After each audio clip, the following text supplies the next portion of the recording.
What is up, YouTube? Old School GS-R here today. We got a G37. It's a 2013 G37X. And this is a continuum of the little shorts I've been posting about the fuel level sensor. So I decided to shoot this one a little bit more. It's going to be a longer video. Just because I'm going to be explaining some things in this. But before we get into it, we have determined that the passenger side fuel sending unit is okay. We've also determined that the driver side fuel sending unit is okay. So, did a little bit of research because we're still getting the same code on the scanner, which is right here. This is the P0420 or 462 fuel level sensor circuit. And since it's not being very specific on which one, because there's an A and there's a B, it would either be labeled 1 or 2 on the scanner, but it's not giving me a 1 or a 2 or an A or a B sensor in the description here. So in doing some research and looking around, it turns out that there's a very common culprit for this, and this is also, a very common issue with these vehicles. There is a control module for the fuel level sending unit, which is actually, it amplifies the signal for this fuel level sending unit so that the computer can read it correctly, and so that your fuel level sensor on your dash actually is accurate and works properly. So in order to get to that particular module, you have to take the whole center console out here, the radio, the screen, all of that. So I've already got everything kind of loose. I put it back together loosely just to show you how it comes apart, and also show you where the module is and how we're going to get that out, along with all the screws. So the first step you want to do is this little piece right down here. It just pops out, unclips. There's 2 clips on it, so just be very gentle. You want to use a plastic pry tool, kind of like this, to kind of get in there. I mean, plastic pry tools, interior tools, obviously. So we've got that apart, and then the next thing you want to do, there's going to be a screw here, and there's going to be a screw here. And then when you take those 2 screws out, this just pops right out. Now you'll have to undo the connectors. I've already done it. Like I said, I've already just undone this ever so slightly. So then you can just go ahead and lay that up there on your dash, and then there's going to be 2 more screws, one here and one over here. Then this cover comes off. There's going to be a connector, which you already undo from that on the back. So it's a ribbon wire. Be very careful, but the connectors are very robust. Just be gentle when you take them apart. So once you get that out, there's going to be a screw here, and there's going to be a screw here. Then there's going to be your screen here, and it just simply lifts out just like that. There will be a plug on it. You see right there. You'll have to undo. Then there are two hidden screws that you'll have to get out to get this thing out. Okay. All right. Sorry about that, ladies and gents, boys and girls. So back to what I was saying. There are 2 hidden screws. If you can't, I'll try and get it, but if you can see, there's a hole right there, and there's going to be another one back in there. So they're all Phillips head screwdrivers, or screws. So what we're going to do is I'm going to set the camera up here, if I can. I'm just going to go ahead and do this, I guess. Do the best I can. So we're going to go ahead and we're going to go ahead and lift this out. So I've got all the screws out. So we're just going to simply slide this out. Make sure you're not pulling on any wires. Just tuck those up. Just gonna tuck up the wires just like that. We're gonna lift this out best we can. I'm trying to. Oh, okay, well, yeah, we're gonna. Let's try and pull this out with one hand here. But so we gotta go. We gotta lift it up. Hold on, give me a second here.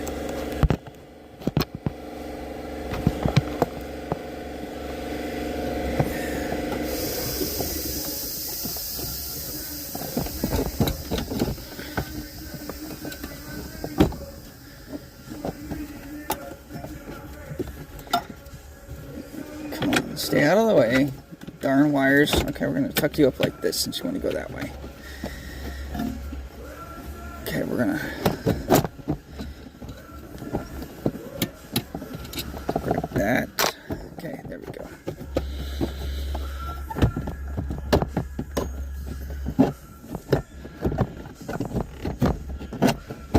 There we go. Slides right out. Just got to finagle it just a tad. There, this piece comes out. Now, let's get this phone here again. There's going to be plugs on the back side of this you'll have to unplug. So I'm going to pause the video here. I'm going to get this all done here, and then I'll show you. Okay, so the module for the fuel level sending unit is actually this module right here. And on the sides of your just filming. Sorry about that. But anyway, this is the control module for the fuel level sending units and your AC. There are 4 screws. They're all Torx. I think they're T25s. So we're going to go ahead and take those out. And as soon as I get this out, I will show you guys. We're going to be opening it up, and then we're going to be doing some tests to it. Alright guys, back to the screws really quick. There is going to be a screw back here. It screws into these holes here. They are T20s. They're a T20 Torx. Okay, so, but yeah, this is the AC amp. So we're gonna have to open this up and give the circuit board some tests and see where our fault is, and to determine whether or not this is our bad component. But from the research I have done, this is 9 times out of 10 the culprit. But we need to determine that and make sure that this is the culprit, and not going back to any of the fuel level sensors, which I don't think is the culprit. I actually do believe that this may be it, but we are going to do those tests. So I'm going to pause the video here, and we are going to crack this thing open, and when I get to the point of doing the tests and knowing how to do these tests, I will get back to you. There are 4 screws on the back side of this thing. They're all Phillips, so the plastic case just separates. It does not clip together. It is a screw together case. Alright, there are also 4 screws holding in the circuit board itself. So all we have to do is take those 4 screws out and the circuit board comes out. Alright guys, so here's the deal. I've got to get a magnifying glass, but this issue with the fuel level sending units and the circuits is those 4 little things right there. If you can see them. 161, 161, 161, and 181. Now typically what happens is, if it'll focus here, the solder on those will crack over time. So we're going to go ahead and we're going to inspect that. If the solder is broken, we are going to attempt to repair. But if not, then we will be buying one of these modules used and replacing this one. Another tip as well is to check all your wiring underneath the vehicle to see if there's any sort of short or break.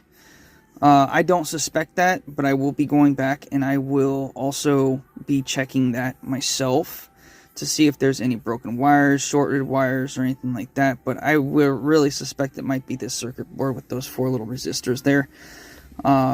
So we'll get back to you. Alright guys, so I had to step away and try and grab a magnifying glass, which we didn't have one, so I had to go out to my GS-R and pull apart one of my busted headlights, well, the only existing headlight that was still there, and pull out the projector lens, which works great as a magnifying glass. So we're going to, and here's what I found. Can you see right there on the 161? See how it's separated from the circuit board there? That's our culprit. It literally has broken. That is our culprit.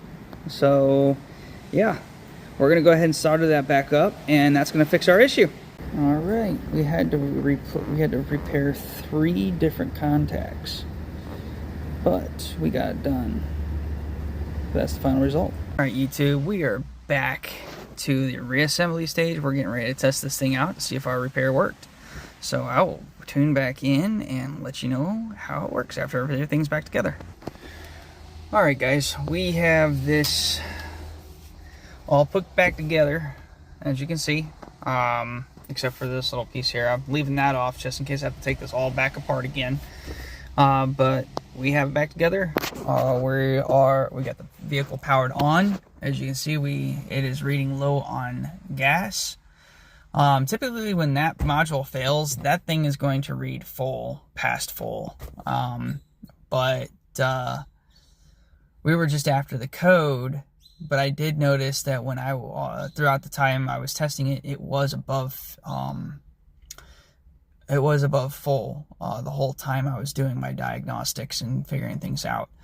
But now it's down to just above a quarter tank, which is actually pretty accurate compared to what I did see in the fuel tank when I was diagnosing everything else.